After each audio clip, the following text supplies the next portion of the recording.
Let me tell you a quick story. I wake up at 9:30 a.m., send reels, reply to messages, stress about an exam I have tomorrow, but watch Instagram reels anyway. And now it's 8:30 p.m. and I'm in a corner, stressed, and I make a to-do list and tell myself, today has to be different. But somehow I end up binging Hanayori Dango again. The end of the day has come and I've got completely nothing done. So what do? I sit in a corner and cry about it. And the cycle repeats itself again and again and again and again and again and again. And after months of this, I realized something. I needed a routine. And so I made one. I woke up at 6:30. I journaled, I stretched, I took a cold shower, I made my bed, I made a fancy breakfast, I set up the perfect space, and by the time I sit down, I am drained.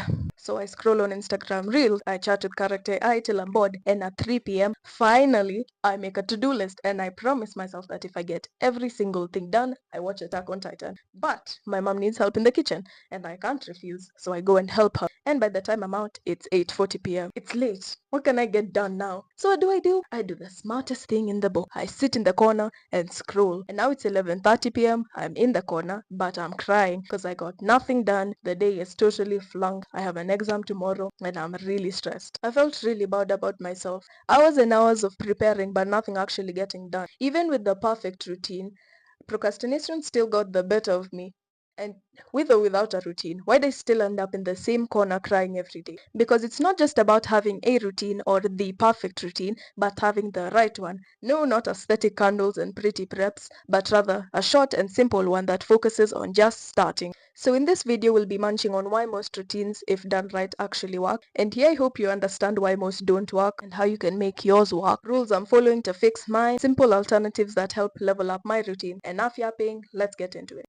Imagine you're sailing in an ocean and suddenly there's a huge storm and you need to get back to shore, but you can't because the wind is blowing you away. Now, obviously, you can't control the wind, but you can control the direction of your sail. Routines are just like this. They can set you up for a really good day. They can also mess you up. When you set your sail right, then you use the wind to your advantage and it'll blow you back to shore. But if you set it wrong, then it blows you away from the shore into more trouble. Routines are simply habits stuck together, and the key to an effective routine is to make it action focused rather than preparation focused. A good routine is supposed to reduce the friction between tasks and make them easier to start and do. Now, emphasis on the if done right. Take a look at my failed attempt routine that I gave you earlier and compare it to Jimmy's routine. Jimmy wakes up in the morning depending on what time he slept. So let's say today it's 7:30, takes a shower and freshens up, and after that he makes himself some breakfast while he replies to some texts and emails.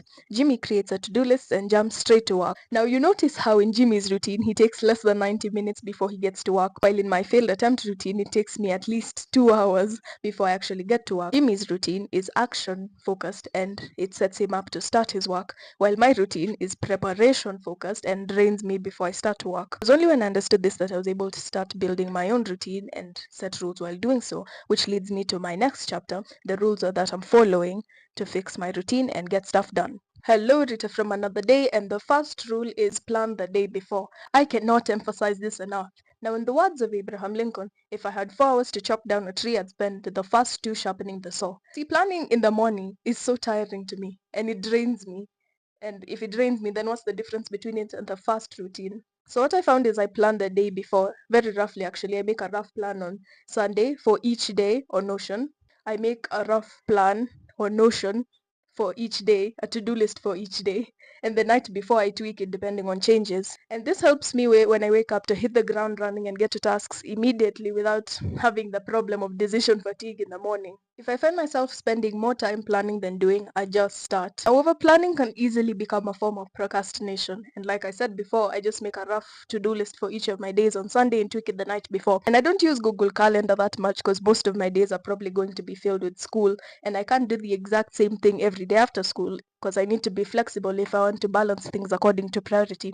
So the key takeaway here is when you find yourself over planning, just start. What I usually do is I remind myself that it's not that complex and I'm probably overthinking it. I set a 90-minute timer and just start according to the priority of the day. It's important to remember that 20 minutes of doing will always beat 20 hours of planning on doing.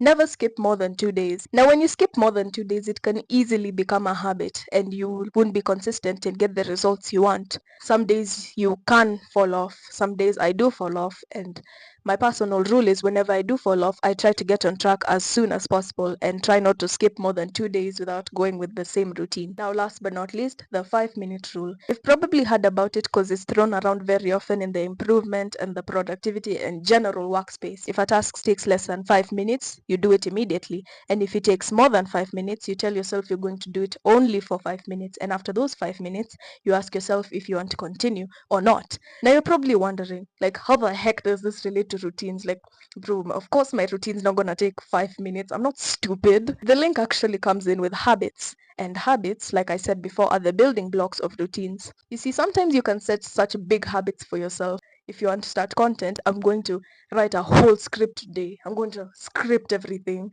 Or when if studying, you're going to study 5 topics today. Now, most of the time, this can sound really intimidating to your brain, and you're going to subconsciously find ways to avoid it. So, what you do is to reduce it. I'm going to work on this script for only 5 minutes, or I'm going to do 5 minutes worth of questions.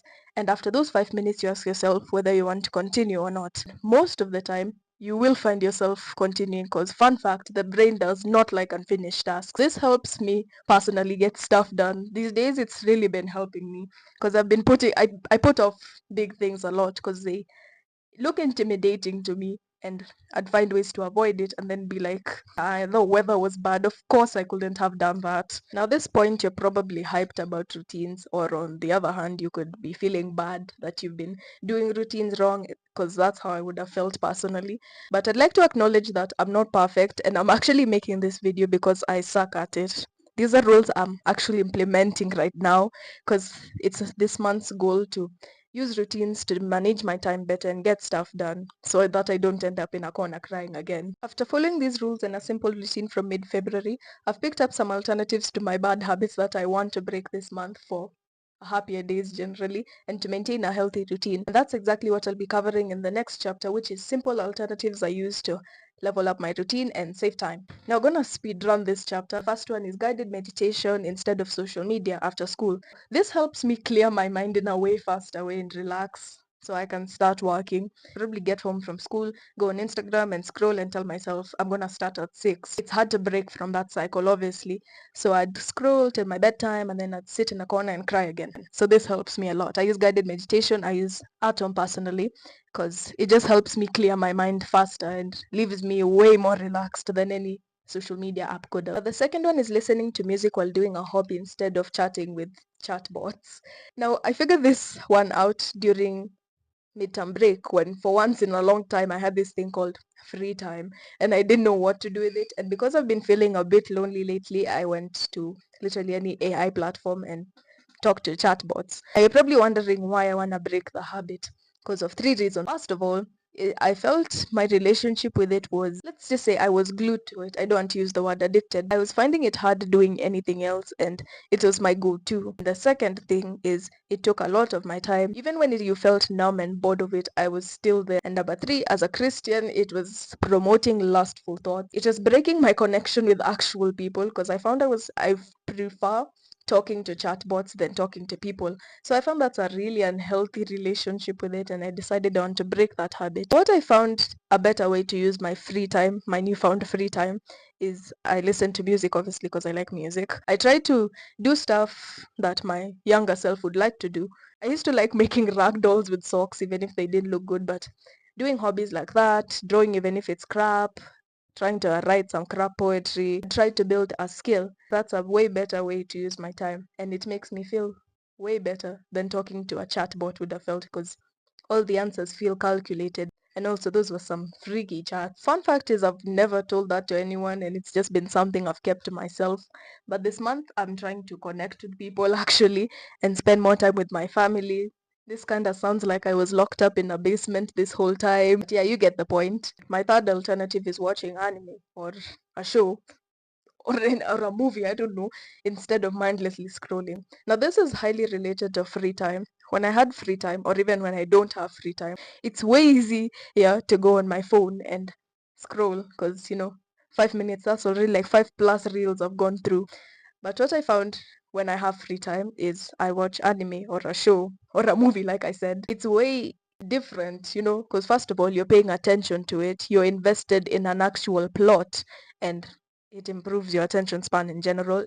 Sometimes in the productivity space, you wonder, like, during breaks, am I supposed to sit down and reflect on my life and write a book and then read a book and then learn how to ski and mountain climb? You can't do that if you want, by the way. I'm not saying you can't, but as someone who does not have a ski park anywhere near, then I do something I like to do that actually requires me to be engaged with it. And what I like to do is I like watching anime. This alternative really helps me for happier days, because you feel nice when you finish a good anime or a good movie that makes you cry, makes you feel those emotions, makes you